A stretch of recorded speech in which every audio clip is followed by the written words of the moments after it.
if there's an ending beyond the ending, a suspicion that there's more to the story than the walnut shell is telling. The older you get, the closer you feel to the real ending, but you never quite get there. There's something a little sad about this idea. I mean, the kids in Hokey Pokey don't want to grow up, and it's inevitable in life and in the book.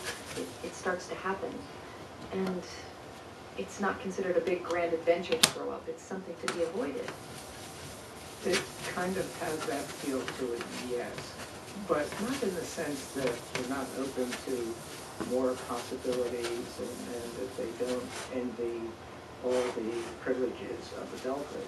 Upside down, broke his tricycle, and he's been wounded ever since. There are some really great insults in this book. Very kid insults. Nothing like being called donkey lips or... In the place of the insulter and the insultee, and thinking what's going to bother them the most. One of those exchanges I wound up with them calling each other the ultimate bad word, and that was him calling her a girl and her calling him nothing like it doesn't the get truth. Is Hokey Pokey the way you remember the world as a child? I mean, it's such a fantastical place. Is this a part of your own childhood imagination? Well, it's otherworldly from our point of view. As I see it through the eyes of a kid, it's certainly not otherworldly at all. This is the real world to these kids, as expressed by the father of Jack toward the end of the book, when he says, kids, they live in their own little world. Who hasn't said that? And that kind of got me thinking, and one thing led to another, until we have this book here called Hokey Pokey. Jerry Spinelli, his newest book is called Hokey Pokey. He joined us from WHYY in Philadelphia. Mr. Spinelli, thanks so much for talking with us. My pleasure. Thank you, Rachel. If you're a child loitering on the Capitol steps, or the finer points of grammar, or should that be and the finer points of grammar? Conjunction, junction, what's your function? Hooking up words and phrases and clauses. Conjunction, junction, how's that? Believe it or not, Schoolhouse Rock is 40 years old. And to mark this rather frightening occasion, we reached Bob DeRoe.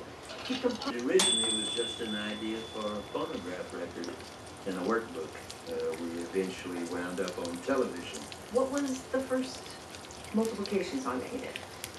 Well, I went home and I studied it a little bit. Present and the future, days of hope and charity, the heart and the brain and the body,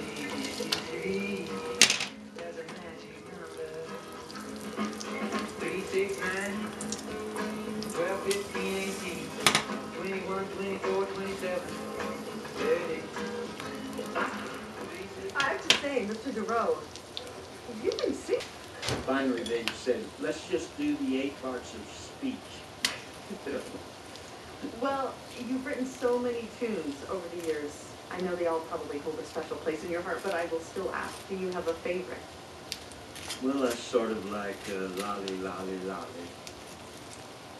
It's one of the grammar songs. And it began with me just sort of... You can hear Bob DeRoe at the Kennedy Center in Washington, D.C. tonight, where he's leading a sing-along in honor of the 40th anniversary of Schoolhouse Rock. Mr. DeRoe, thanks so much for talking with us. Thank you, Rachel. This is Weekend Edition from NPR News. I'm Rachel Martin. Support for NPR comes from NPR member stations and from the Wallace Foundation, a source of ideas for improving education and excellence in the digital age, and from the Joyce Foundation, working to improve the quality of life in the Great Lakes region. Learn more at joycefdn.org. This is NPR. Hey, it's John Miller, the host of Wits, a new show recorded live at the Fitzgerald Theater in St. Paul. Wits is comedy, conversation,